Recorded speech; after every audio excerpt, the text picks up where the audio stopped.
small but mighty group tonight. I'm Paula, and thank you for coming. Woohoo! Yeah. This is the end of our storytelling for 2025. We had 3 professional storytellers, and we had 2 story slams, and this is the last of the story slams. Winner here, who is judged the number 1, will get $150. Number 2 will get $100. Number 3, $50. So tell well. Just to kind of tell you one thing that's coming up here at the EAC. There is next Friday we are having a haunted ball. So yeah, please get your costume on and come down at 7 o'clock for a haunted ball. It should be really fun. We have, before I start, I want to read this land acknowledgement to you. We gratefully acknowledge the Native people upon whose ancestral homelands we gather, and we pay respects to the Wabanaki people, past and present. I'd like to introduce the 3 judges we have tonight. We have Damon Weston, just kind of wave as a judge. We have Laura Whalen, and we have Christina Jeffries. These people are going to be judging the storytellers. For those of you who are in the audience, the storytellers must tell stories that are true. They must tell stories that have happened to them. And probably the most important thing, the stories must be under 5 minutes. So that's why we're burning your eyes out tonight. So you can see if they are on 5 minutes or over 5 minutes.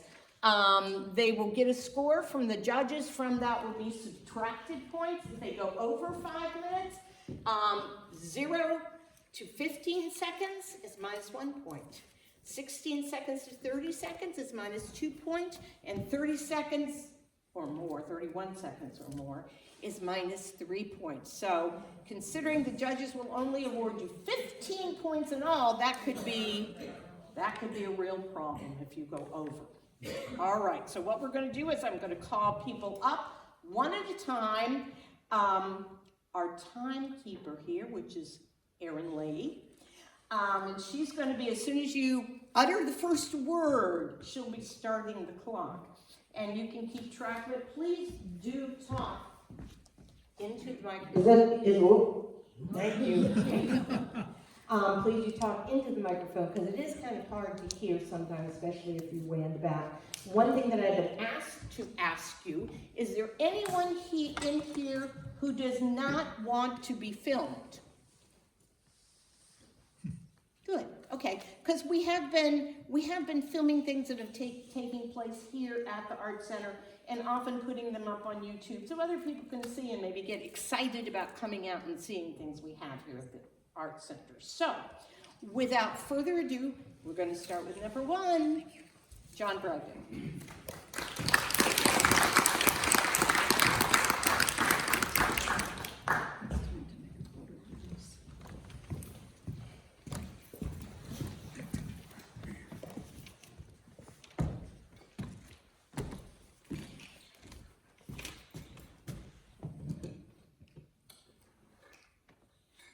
Can't see anybody, so I hope you can see me and hear me.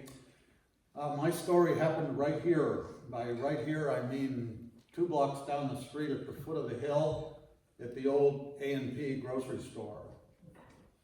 The year is 1984. I and my wife and my 10-month-old son had just moved here from away. We'd been here about 2 months. We lived in a little old fisherman's house on Capon Avenue, right behind the Todd House, if you know where that is. And we liked our house, and we liked living in Eastport, but we'd been told before we got here and knew from, reading and hearsay and so on that people down east had the reputation of being very good people, but somewhat well, maybe words were expensive, maybe reticence, maybe shyness possibly, maybe diffidence. Anyway, we sort of found this to be true. Anyway, after a couple of months, it's December 24th, Christmas Eve.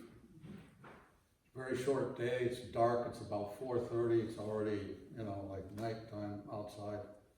And my wife says, will the stores be open tomorrow? And I say, no, it's Christmas, everything will be closed. And she said, well, we have a problem, we're almost out of diapers. I thought, uh-oh. So I pulled on my boots and I went tearing down Water Street in our little truck. And it was a light snow falling. I was probably going faster than I should. As I turned the corner at the post office to pull into the A&P parking lot, I saw the first set of lights at the back of the store go off. I thought, oh shoot, I'm too late. So I ran up to the door just as the manager was getting ready to lock it, but he nodded me in. I got my package of diapers and came up to the checkout counter. The lady behind the checkout counter was someone that I recognized because she was frequently there when we shopped. And she was very tall, very slender, had short gray hair, curly, and she'd never said a word to me, and I had never really said a word to her. So she rang up the groceries, the diapers, $6.82 with tax. I reached into my pocket, and when I opened my wallet, I realized that I only had a $5 bill. So I said, uh-oh, I guess I can't buy these, I'll take them back. And I went to pick them up. She put her hand on top of the diapers, and we sort of stood there for a minute. Then she suddenly bent down under the cash register and came back up with a handbag, opened it, opened her coin purse, counted out in quarters and dimes and pennies, $1.82, added that to my $5 bill, rang up the sale, handed me the receipt. I think it was my turn to be dumbstruck. And as she handed me the receipt, I swear I saw just the faintest little bit of a smile in her eyes and her lips. And she said in a very soft voice, "Merry Christmas." So the day after Christmas, Boxing Day, I went down to as soon as the banks were open, I was able to settle my account at the A&P, and we shopped there for quite a few years after that. And whenever I went in, especially if she was on duty, she would always say, "Oh, how are you, dear? And how is your lovely wife and your little son?" And, that was 40 years ago. The A&P has been long since closed. I haven't seen her since. But I remember her vividly. And if I were to see her today, I would say, "It's very good to see you, dear." And I would mean it. Thank you.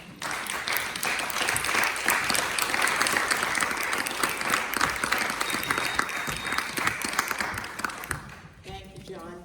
The next is Carrie Cobb.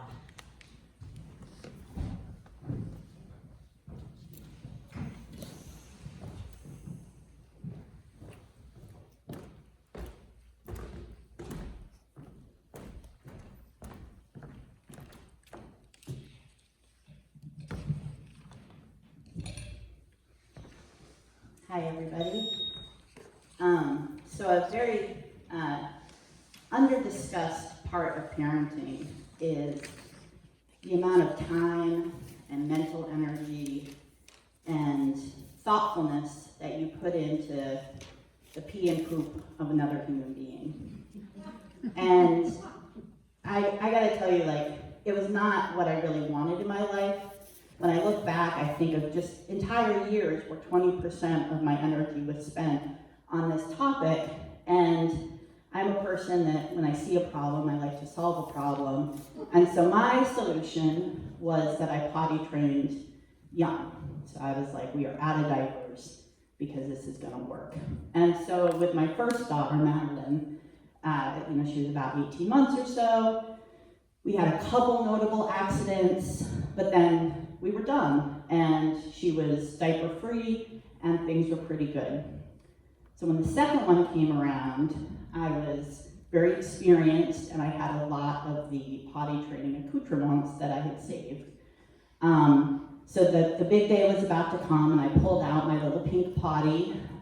It had a matching doll potty and it had a little button that if you pushed it, it would make a flushing sound. So you could put so it's like the kids on the potty and the dolls on the potty and you could make a little sound.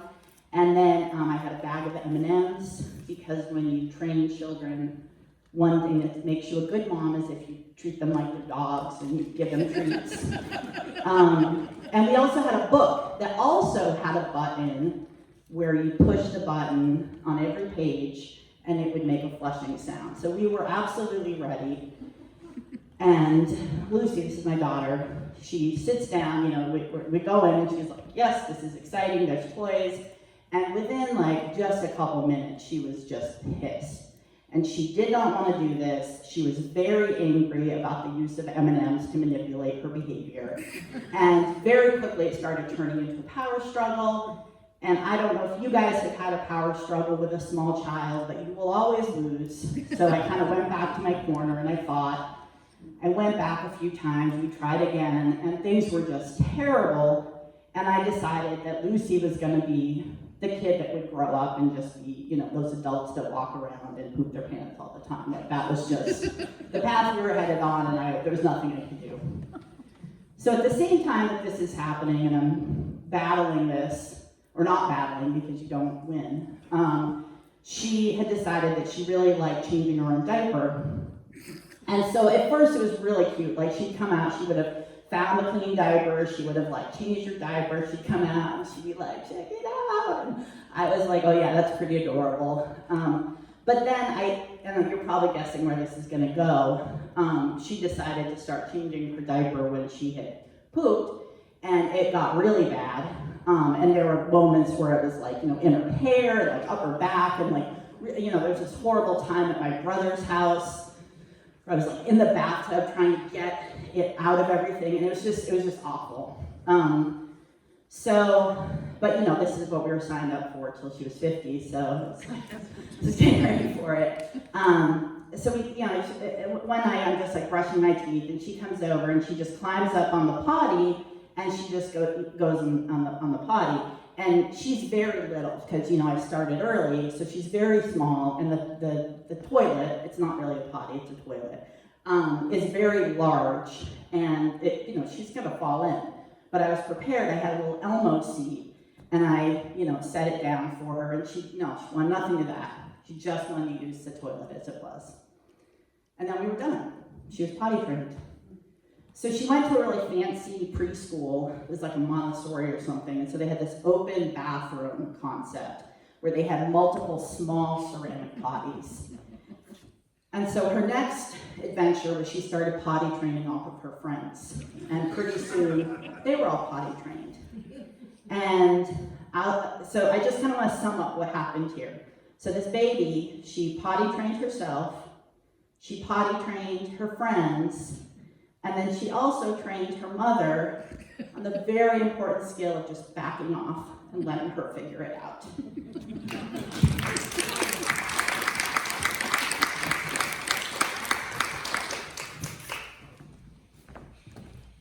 Thank you, Carrie. Next we have Deb Gillespie.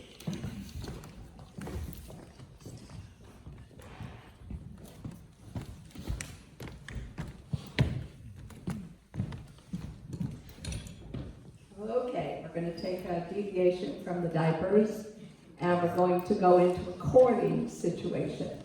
I don't know how many of you have heard of OCD. Well, I've been accused of being that way as it relates to cleaning. Clean before the cleaning lady comes, clean after the cleaning lady comes. And I don't know how many of you have been to Keno Bay But I had quite the journey there. So my boyfriend Greg, he's like trying to woo me, and he's talking up this big trip to Keno Bay. He's going to take me down there, and I'm going to be falling in love with him, and he's going to propose, right? And I said, oh, I've had bad experiences going to Mexico. I don't really want to go back again. Went to Cancun. My sister and I were on a bus, and the bus got stopped by gunmen who wanted us to be riding in cabs and not on buses. We had to get off the bus, get in the cab, go to the hotel. Went on another trip, and my husband got dysentery, and I didn't know I was pregnant, and I got so sick we were trying to decide who would go to the drugstore. I did not want to go to Mexico on another vacation. So I went, and I thought, okay, he says it's a great place. So we get there, and he's got this house on the beach. We get into the house, and the house is absolutely filthy, okay? It is dirty, and you couldn't, it was on the beach, but you couldn't see out the front window because it was so dirty. So I'm like, okay, you've got to go back to a store and get some cleaning supplies. At the time, I worked for Hillrom and sold pressure relief mattresses. Fortunately, I had a waffle mattress in my trunk. Made him go get it. Bring in that mattress, we blew it up and put it on the floor, and I said, you need to go talk to the people and get some sheets and a blanket to put on this waffle mattress, because I'm not getting on these mattresses. And so that he did. He went, he got cleaning supplies, and I'm bleaching the place down, left and right. And I said, okay, move the furniture around so we can see out this window, and you go clean that window.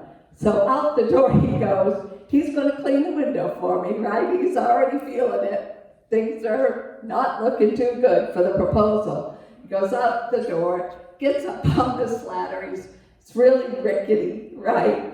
And he starts cleaning the window. And all these little kids gather around, right?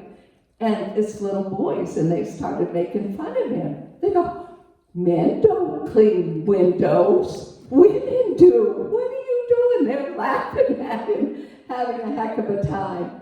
And so he gets the window clean, and we can look out the window, and it's beautiful. And we get our chairs, we're sitting on the beach, and I notice there's all of these little jellyfish. And they look like little blown up bubbles, right? And so everybody said, oh, make sure you don't step on one of these. So I'm someone that exercises pretty regularly. I get up in the morning, I'm going to go do my run on the beach, and lo and behold, I step on one of them, and I get stung, and I am in excruciating pain by the end of the day. And he's trying to talk me into letting him pee on my foot, because supposedly that's going to take the pain away, right?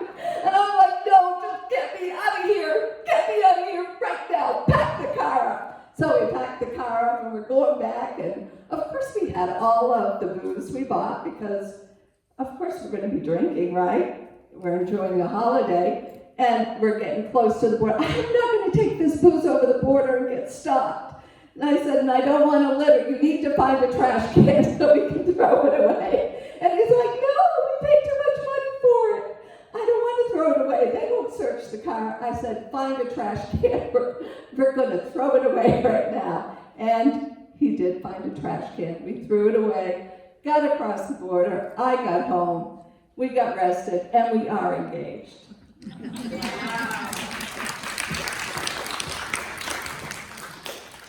Thank you, Deb. You're welcome. Okay, so how is everybody doing?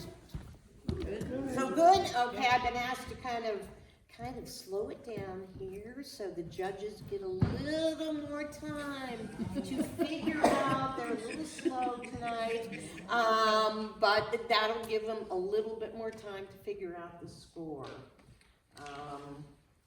So the next person we have coming up, and she can come up slowly as they're finishing up, is Rhonda Williams. Huh? Welcome, Rhonda, welcome. I'll come slowly. Come slowly, Rhonda. It's okay. You're not just doing this to me, right? No, I'm listening from now on. I got the word. Okay. Got the word.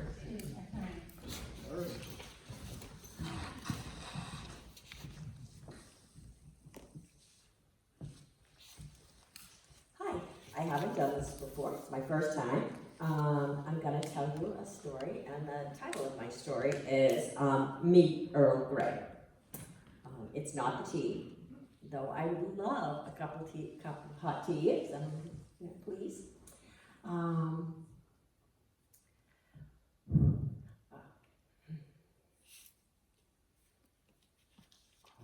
I've drawn a blank. Okay. Meet Earl Grey. It's not a cup of tea. I'm going to tell you a story, I hope, but it seems to have drawn a blank. We can let someone else come up. Do you want to? Do you want to I think so. take a break for Yeah. a minute? Yes, please. If I Is that okay, judges? Is that okay? Okay, thank you. Nothing's in there.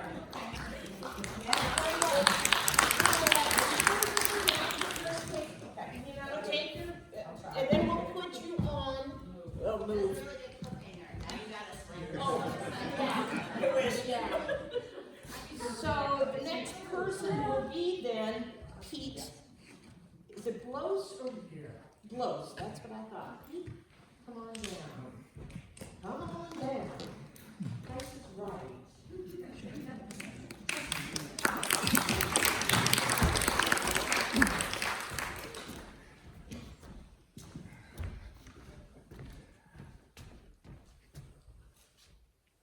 I was born and raised in Pittsburgh, Pennsylvania, and back in the 70s and 80s, Pittsburgh was in great turmoil. Pittsburgh was arguably the heart and soul of the industrial center of America. Back then, the U.S. Steel Corporation was closing down all of its enormous steel mills, the result being that hundreds and sometimes thousands of workers would be losing their jobs in a single day.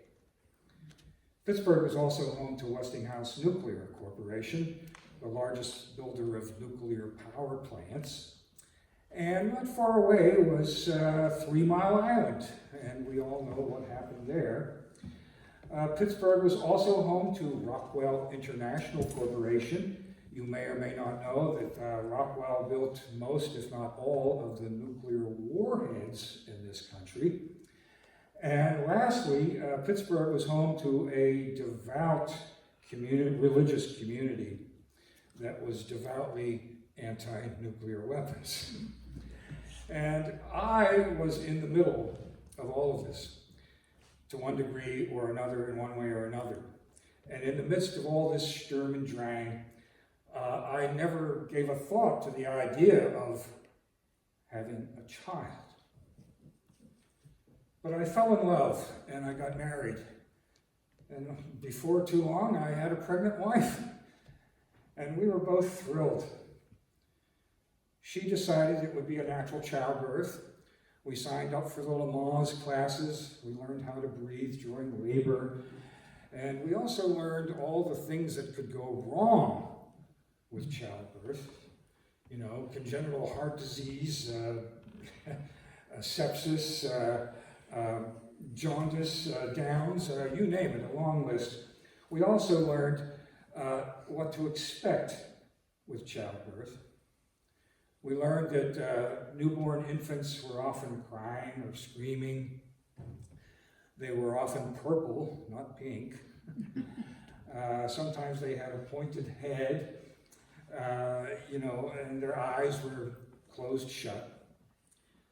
And I eventually, at some point, came to think that having a child was an act of defiance. And it might sound odd to say that. But despite everything that was wrong with the world, despite all the potential dangers and uncertainties, despite everything that I knew so well, we were going to knowingly bring an innocent child into this world. That was an act of defiance. So the day came, I got the phone call. My wife's labor was relatively short. Of course, that's easy for me to say. The actual delivery was relatively smooth. And again, that's easy for me to say. I was mostly an observer. And of course, smooth is not the appropriate word to use. But following the traditional smack on the bum, my son, Philip, was handed over to me.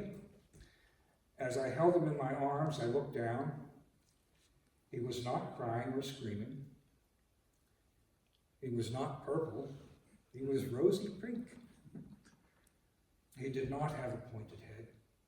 It was nice and round and normal. And I'll never forget that his hair was combed over to the side perfectly.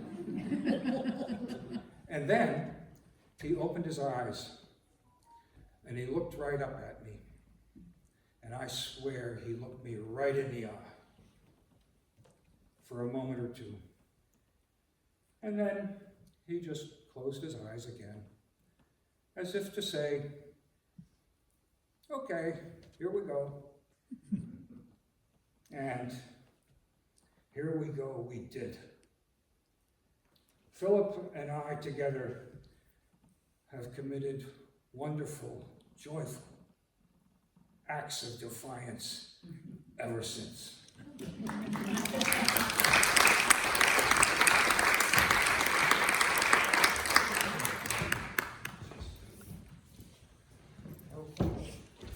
Yeah, Rhonda Welcome, right? Yeah. You got this. Thank you, Peter, for going. Okay, my story is meet Earl Grey. And it's not a cup of tea, though I'd love to have a cup of tea, so please get me one. My story will start with an obituary. Earl Grey's obituary is on my refrigerator. It's been there for years, it's yellowed and gray. It's also the obituary of Old Doc Sherman is on my refrigerator, but that's another story. I'm not going to tell you that story tonight. Earl Grey was my mentor, my guru. I was a wannabe farmer. He never made fun of my vocation. He never told me I wasn't qualified. I worked with him, I worked in front of him, I worked behind him, I followed him, I worked around him. He was patient. I wrecked things, I broke things. Some shit I broke beyond repair.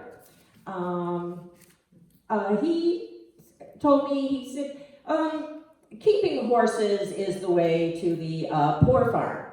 I had several horses, and so did he. He said, Rhonda, grow potatoes. You can eat them, you can feed them to the critters. Honestly, more chemicals are on potatoes than anything. Grow taters. You've got land. Pigs. You should have pigs. Pigs will make you money. They'll pay for the farm. I was like, pigs? Well, how will I know? He said, in a good year, Rhonda, in a good year. And I was, well, how will I know a good year? You'll know. How will I know a bad year? A bad year, you'll eat well. Your ground will be turned over and fertile. I was like, okay. Wow, did I make money? I raised pigs. I made enough money to pay for 2 years of college without borrowing any money at all. It was great.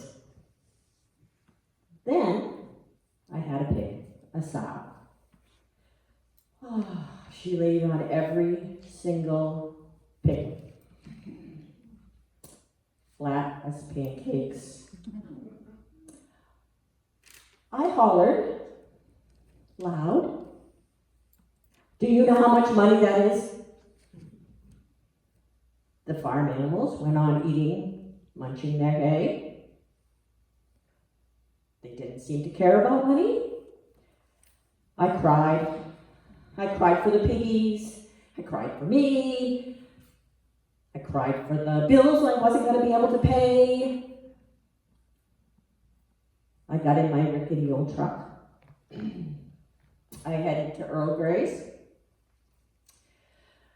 I took a kerchief out of my coveralls as I cried. I got there. I told Earl, through my tears, I'm done farming. He kept picking peas. I cried louder. I sobbed. I think you could even say I wailed. If you'd been there, you would have told me to pipe down. He went to weeding the corn. I started weeding the corn. I looked, I had my mud boots on. I had my plaid jacket. I had my shirt. I had my Common Ground Countries t-shirt. I looked like a farmer. I wondered how much money Earl was going to give me for those pigs, because I was selling them all. He said, Rhonda, I pulled some more weeds. Yeah. Rhonda, if it was easy, everybody would do it. Now, I don't know why that stuck so hard in my brain that 40 years later, I can hear Earl Grey, as clear as a bell, say, if it was easy, everybody would do it. It took work. It took sadness. It took joy. But as a farmer, there isn't anything else I'd want to be. And to my friend Earl Grey, there isn't anything else we'd want to do but be farmers.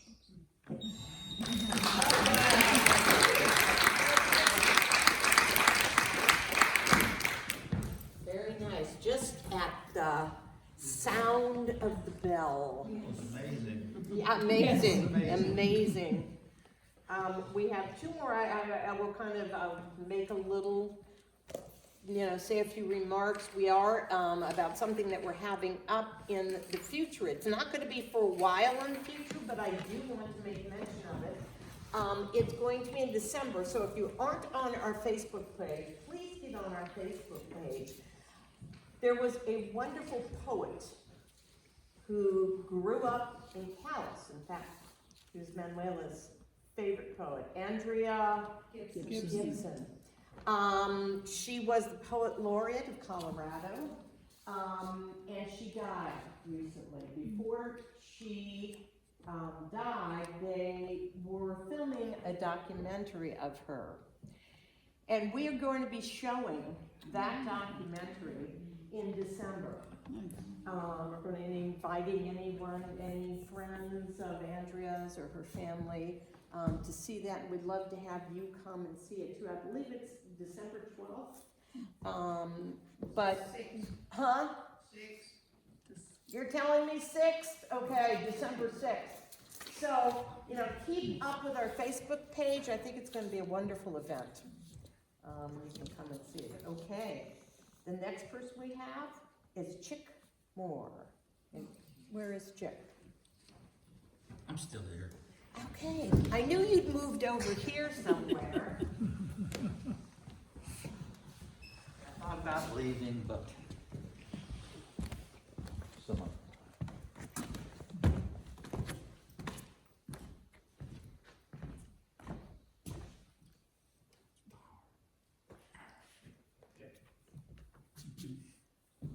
In my younger days, I would, as a young man, I would listen to the news, become part of the news, and I didn't like algebra, so I would write poetry, or I'd write songs. And this event happened, and the song came into my mind. I am the chosen one sent to set you free. I'm the Lord chosen one who knows what's right. To live what's right and just, yes, you must follow me. I'm your earthbound truth giver, your guiding light. And I thought about that and how it's natural for all of us to want to find somebody to help us through life. Somebody who can guide us, somebody to be that guiding light in a world where decisions are so difficult and complex, to give us guidance. And I would look around and so many people would find these charismatic leaders who they were seen as just and honest and truthful. And through their charisma, they would touch the heart of those people who wanted a better life and wanted a better world for themselves and their family. And so they made decisions. I believe him, I trust him.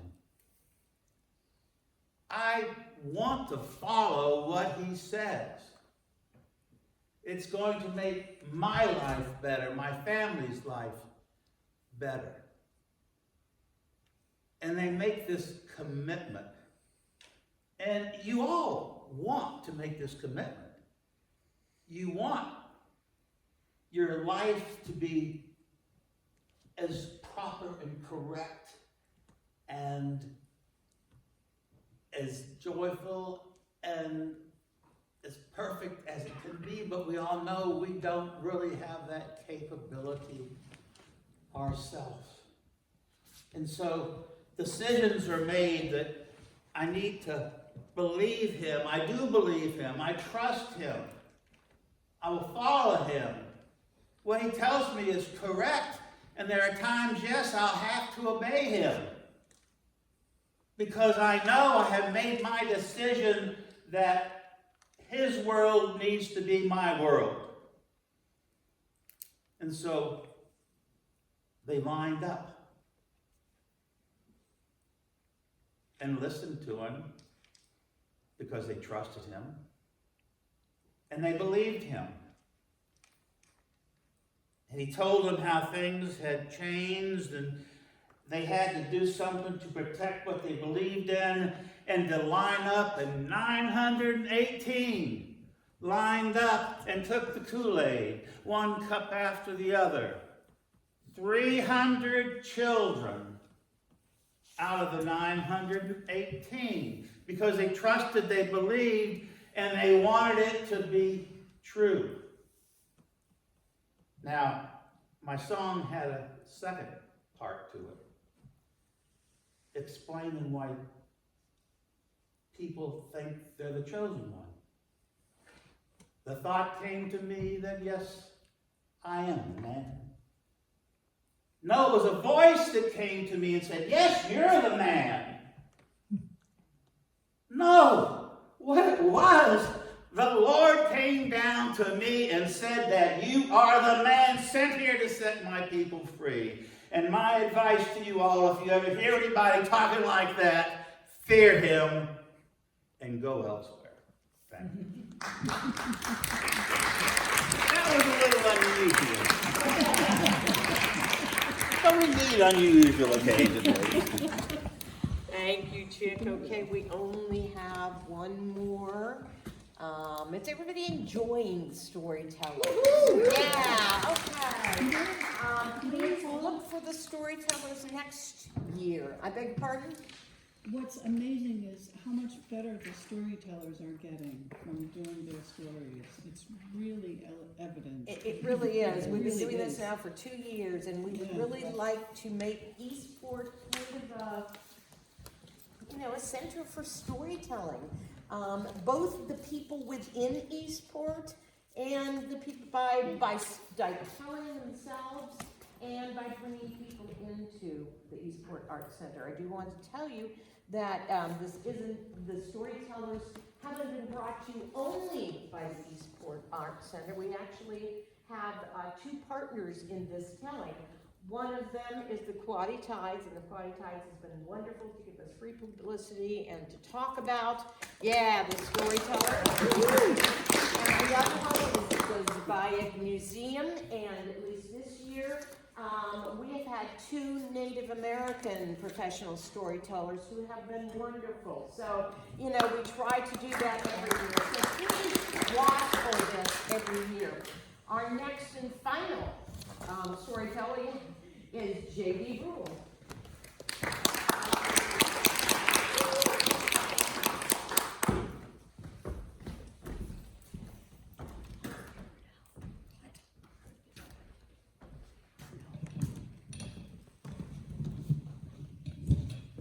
Good evening.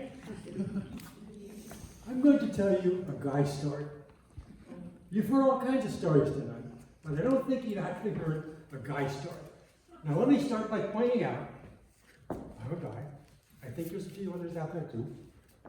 And guys know everything. Guys are smart. Guys don't need to be told things. So every now and then, maybe you have to learn something. And this is a story about a time that I learned something. Years ago, I worked out of an office in San Francisco, and we covered a big area, and it was customary at Christmas time that some of our clients would come in and give us Christmas presents. And one year, I was fortunate enough to be given a bottle of Jack Daniel's whiskey. And not at the time being a whiskey drinker, I thought, oh, well, that's really nice. I thanked the guy for it, and I took it home, and I tried it. I don't like it. I set it aside. A couple months later, the big boss, every place has a big boss, right? And I wasn't the big boss. The big boss came in, and he talked about going downtown to a fancy restaurant where he had a steak that had been marinated in Jack Daniel's whiskey. And I thought to myself, wow, that's the idea. That's the idea. I'm going to do that. So on the way home, I stopped and I bought some very expensive steaks. My wife is going to remind me every time I tell the story about how expensive those steaks were. They were beautiful steaks. I took them home. She didn't know anything about this. Put them in a big glass bowl, took out that bottle of Jack Daniels, and filled it up. The steaks were under, not water, under whiskey. Covered it up with aluminum foil, put it in the back of the fridge, and sat back waiting, thinking, this is going to really be great. She came in a little while later, and she probably smelled it, and she asked how much I used. And I says, oh, it's all gone. And she just sort of rolled her eyes and says, okay, and went on about her business. All the next day, I was sitting and worrying about, thinking about, dreaming about what marvelous dinner this is going to be tonight. These steaks with all this good stuff on them. Good stuff. I got home that night, and I started by taking our barbecue and getting it lit. I got it. You don't want to cook a steak at low temperature. You don't want to cook a steak at high temperature. I knew that much. So that grill was really hot. I went in and pulled out the steaks, pulled off the aluminum foil, and my nice red steaks were paper white. They were absolutely white. Well, not having done this before, I thought, well, maybe that's what this stuff does. So I thought, okay, fine, that's cool. So I took the steaks out, and my wife and son were watching. They were sitting at the picnic table. They knew that I'd been talking about this great dinner coming. I took these paper white steaks, and I put them on the grill, and whoosh! The flame was above the roof of the house. And I was actually concerned. There were airplanes flying towards the airport. And I thought, oh my gosh, am I going to burn one of those planes? But no, it didn't burn the plane. But I pulled the steaks off, and I put them on the grill, on the table, and could hardly cut them. And finally we got a little piece off, and it tasted like cardboard. And the dog turned up her nose at it. And the dog wouldn't eat these steaks. These were expensive steaks. The dog wouldn't want them. So anyway, my wife had kind of understood what was going to happen, and she bought this hamburger, and it was sitting in the back of the fridge. So we didn't starve that night. I cooked the hamburger, and everything was good. We had nice hamburgers on a hot grill. The steaks, I think we could have used them for hockey bucks. So the message of the story is, even a guy, as brilliant as I know I am, as absolutely brilliant, sometimes you gotta listen to somebody that actually knows stuff. Thank you.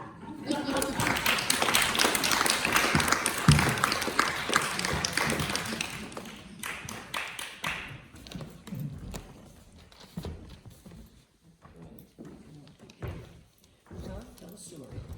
I can't tell a story. Tell a story. She says, tell a story. Like I can just get up here and tell a story. Why don't you dance? Yeah. You got the outfit for it. Well, I'll tell a little story. This was about a year ago. Catherine, who is up here in front row and one of my very good friends, and I decided to go up to Holton, which is up in Aroostook County.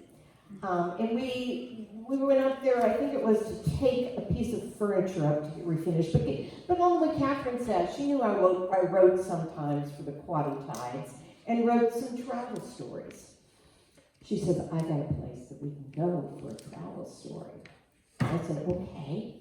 Okay, it's a place called Smyrna, she said. And it is an Amish town. I said, okay, that sounds really neat. So we went out to this Amish town, and I met up with some of the wonderful folks that lived up there. And I was interviewing a man who happened to be the head person in the church. And he said, how would you like to come tonight to our church? And I said, okay. He said, we're having a once a month community sing. And you could come. Well, here I was with short sleeves with my tattoos, and Catherine was with bracelets all up and down her arm. We didn't look like the poor plain Amish folks at all, but we decided we were going to go to the community sing, and it was wonderful. We sat there in the beautiful church that the Amish have up there, men on one side, women on the other side. For half an hour, they sang in German. And then for the next half hour, they sang in English. And then thanked everyone. We were the only people who weren't Amish in the whole church. They thanked everyone, and we got up and walked out. And the fun part was, as we walked toward our car, we of course had the only car in the parking lot. There were horses and carriages everywhere. And as we walked toward my car, I could see these little feet underneath the bottom of the car. I could see feet on the other side of my car. And as we got around the car and peeked around the car, there were this bevy of about 10 little Amish boys. And they were looking in the car. And I got around and I said, would you like to see in it? Well, first of all, they jumped back. And I said, would you like to see in the car? And they said, yes. And so I opened up the car, opened the door up, and they all peeked inside the car. And they didn't say a word, but they were looking at everything and pointing at everything.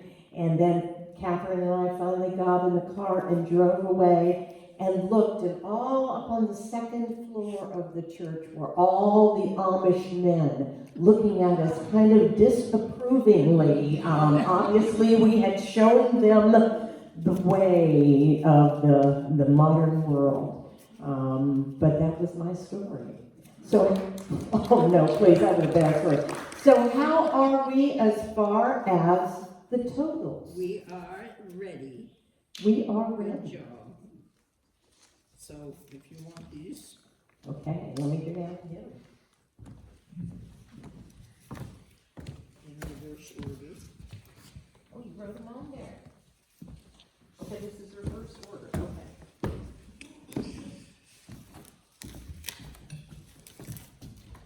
Okay, we'll start with third place then. Third place, Carrie Cobb.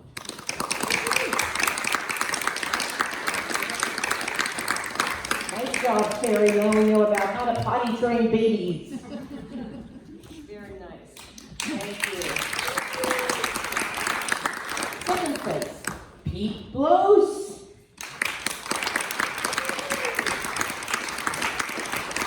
Philadelphia and Acts of Defiance. Pittsburgh. Pittsburgh, okay. Pittsburgh,